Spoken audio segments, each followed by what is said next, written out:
So today we are starting the next chapter of Vista's book of class 12, which is Should Wizard Hit Mommy, and it is written by John Updike. This is a story about the worldview of a little child and the difficult moral question she raises during the story session with her father. So Jack is the father of Joe, and in every evening and for Saturday naps, like today's, Jack tells a story to Joe to make her sleep. So, this time also, he was telling Joe a story, and this story telling is like a custom for them, which began when Joe was 2 years old, and now she was 2 years older, which means now she was 4 years old, and it's been 2 years since Jack is doing this storytelling to her to put her to sleep. So every story which Jack tells Joe was a slight variation of a basic tale, where a small creature who was usually named Roger, and he was called Roger Fish or Roger Squirrel or Roger Chipmunk, was the main character of the story, and he had some problem, and he went it with to the wise old owl. The owl told him to go to the wizard, and the wizard performed a magic spell that solved the problem, and in return, he also demanded a payment in pennies.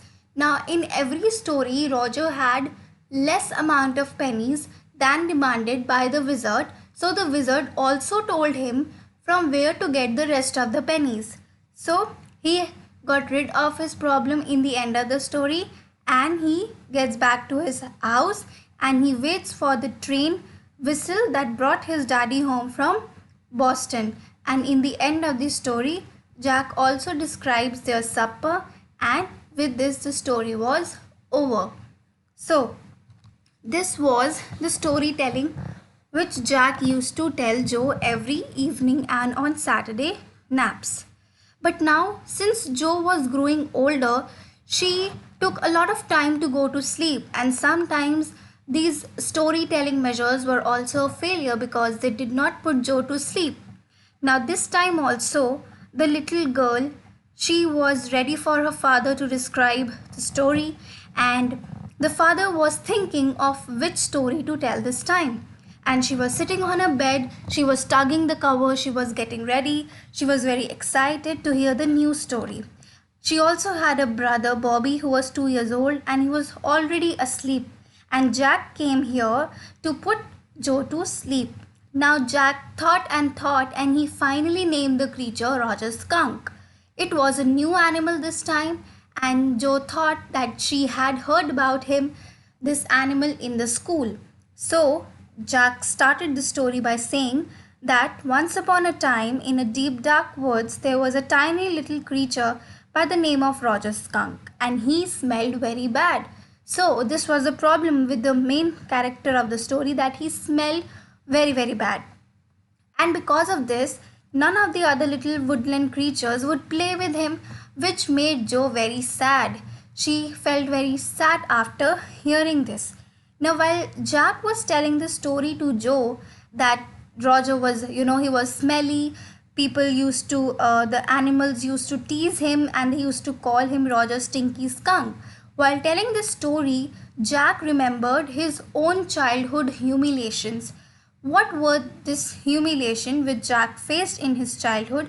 They were about that Jack used to stammer in childhood, and he had faced similar kind of mockery from his friends. So he was remembering while telling the story to Joe. So everybody used to mock the Roger Skunk, and they used to run away from him, and Roger was all alone in the end, and he used to cry.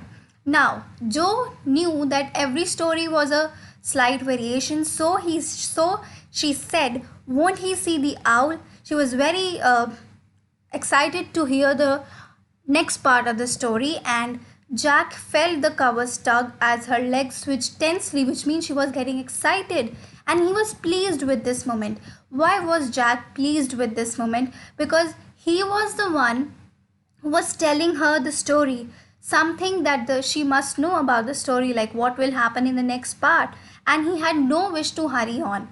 But he also had a promise which he had made to Claire, who was his wife, and she was in the living room downstairs who was painting woodwork. Now he had two works to finish. First, he had to put Joe to sleep, and second, he had to help Claire to finish the painting of the woodwork.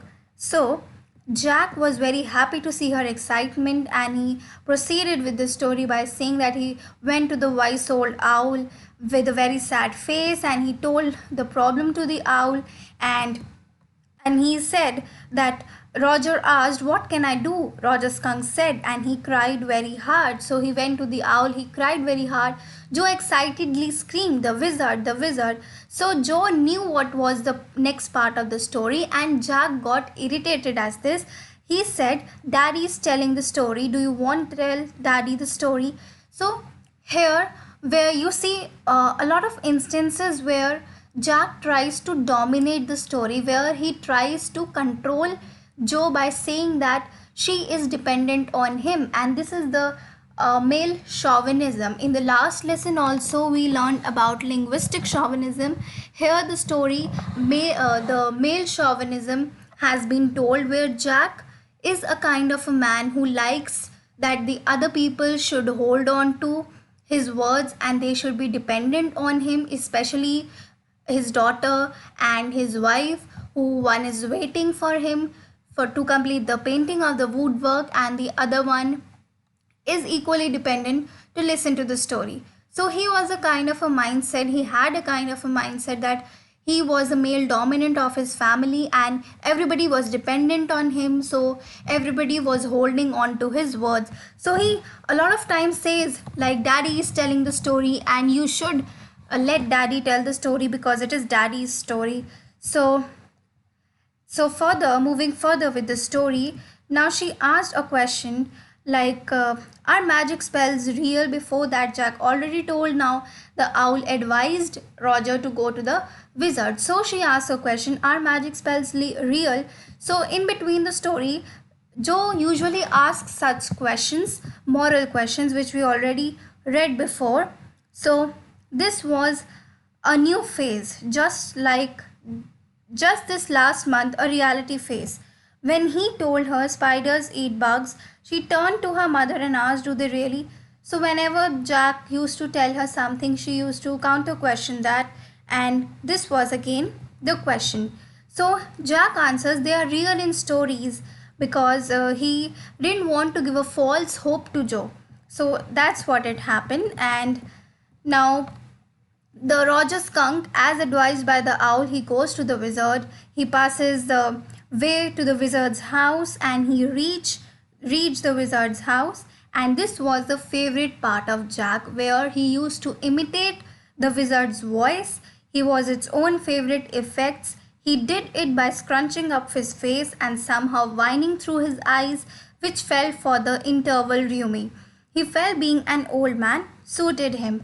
So, what was the best part about the story? The wizard part, the fact that Joe was really excited and dependent on him to tell the story, and how he used to create a favorite effect of his own by imitating the wizard's voice. So, when Roger went there, he saw that all the wizard's belonging was piled up in a dusty heap, and Jack said that wizard was a very old man, and that is the reason that he does not have a cleaning lady, and because of which all of his belongings are jumbled together in a big dusty heap. Now, saying so, Joe again asks a question, "Will he die?" This is again a moral question. When a person is old, everybody knows that he'll die some day or the other. So again, she asks here, "So will he die?" And Jack responds by saying that no, he's a wizard, he won't die. So with this, he proceeds with the story saying that Roger Skunk, he told the problem to the wizard, and the wizard asked, like, "What smell do you want? What kind of a fragrance do you want?" So Roger replied, "Roses." Now Joe said, "Yes, good," because she likes roses and she was happy that Roger took a good option for him. And now with this, the wizard, he used his spell, and again the spell worked, and wizard's whole house was full of smell of roses. And by mistake, while telling the story, Jack calls Roger Skunk as Roger Fish, and With that, he continues the story, but Joe interrupts in between again and she says that we are talking about Roger Skunk Daddy, we are not talking about Roger Fish. So, this shows the attentiveness and the alertness of Joe with which she listens to the story. And Daddy, the Jack, he corrects himself at this point, and wizards are 7 pennies, but Roger had 4 pennies, and with this, the wizard told him that he had to go to the magic well and he had to go to the end of the lane, turn around 3 times, and then he had to look down into the magic well, and there he will get the rest of the 3 pennies. So Roger Skunk, he went there to the magic well, he got the 3 pennies, and then he went back. All the woods he crossed, all the woods from where he came, and he was smelling really good. Every other creature around, they were very happy to play with Roger Skunk this time. They played a lot of games. They played saucer, football, basketball, and pick up sticks. Now again Joe asks, what's pick up sticks? So it is a game you play with sticks. Jack replies with that. And then she says, like the wizard's magic wand. And then Jack says, kind of. So they played all the afternoon, and when it got dark, everybody went to their home. Now, when Roger Skunk, he goes back to his home and he enters his home, his mommy says, what's that awful smell? Now this came as a shock to Joe. Like she starts thinking, why is the mommy saying the smell of roses as awful smell?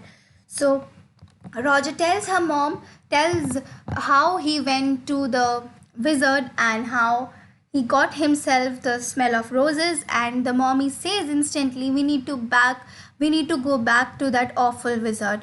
But now Joe was very infuriated, and she said, but daddy, then he said about the other little creatures, animals run away. Now her concern was, now if he will get back his old smell, then all the animals, they will run away from him again. But the mommy was very much concerned about Roger, and she said that they need to go to the wizard. She took her umbrella and they went to the wizard, and she was very she hit the umbrella on the wizard's head and asked him to undo the spell. And the wizard undid the spell, and with this Roger got back his bad smell once again. Now Joe was very agitated. She was angry with this mother's step, and she said, and she tried to create an own ending according to her convenience. She said, then the wizard hit her on the head and did not change the little skunk back. This was the kind of ending which Joe really wanted. But Jack said, no, this is not the ending. It is my story. He smelled bad very again because the wizard, he undid the spell. And again he says, it's daddy's story. Shall daddy not tell you any more stories? So this is again a concept of male chauvinism, how dominating he wants to be and how he wants that Joe should hold on to his words. But Joe was very unhappy. But again, Daddy Skunk home from Boston. The train brought Daddy Skunk home from Boston, and they had lima beans, celery liver, mashed potatoes, and pie o my for dessert. So he describes the supper, and with this the story ends, where Roger gets back his old smell, but the other creatures, they do not run away from him anymore because they get used to the kind of smell which Roger had. But here, no, because eventually they got used to the way he was and did not mind it at all. This was the answer of Jack when Joe asked, did the other animals run away? And she mispronounced the word eventually by saying it even shillady.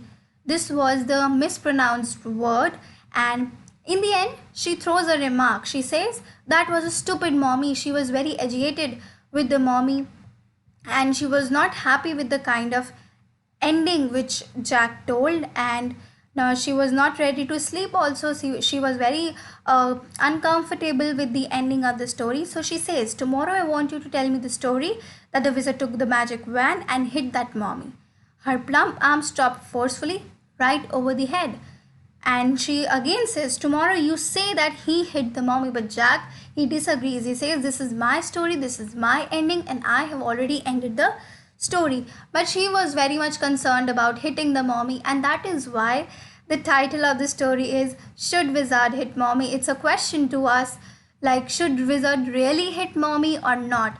Well, if we see according to the point of view of the story, the wizard should not hit the mommy, because mommy's concern was that if Roger got a really good smell, then he would be very unsafe in front of other animals and he would be killed easily.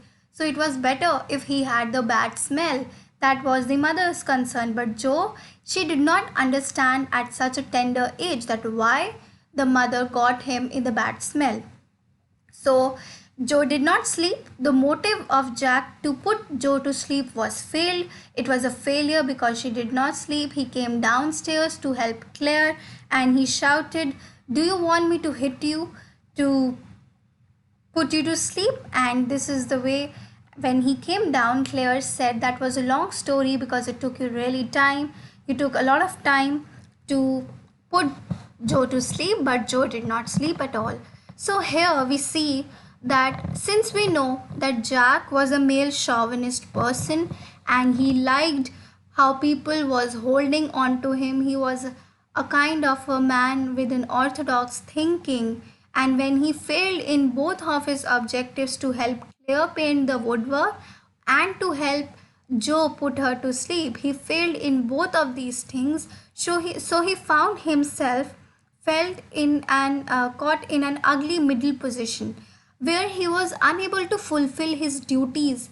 He was like half old tan and half new ivory. This is a description of the painting of the woodwork, which was half done, it was incomplete, and this is just a reference to the painting. But the main meaning of this line is that Jack found himself in an ugly middle position where he was unable to fulfill his duties as a father, he was unable to put Jo to sleep, and as a husband, he was unable to help Claire in the painting the woodwork. Why did he wanted to help Claire? Because she was 6 months pregnant and it was not good for her health to do such a work alone. But he failed and he found himself in an ugly middle position because he was a male chauvinist man and he was unable to adapt himself to his new duties, which were burdened upon his shoulders, and that is why he felt very unhappy and he did not want to speak with her, work with her, touch her, anything. So it was like a cage for him. This new change in his responsibilities, it was like a cage for him because he was unable to fulfill them. So that is the reason, the ugly middle position and the half old tan and half new ivory. I hope you understood the chapter, and don't forget to subscribe to my channel and hit the bell icon so that whenever I get a new video, you get to know it. Thanks. Bye bye.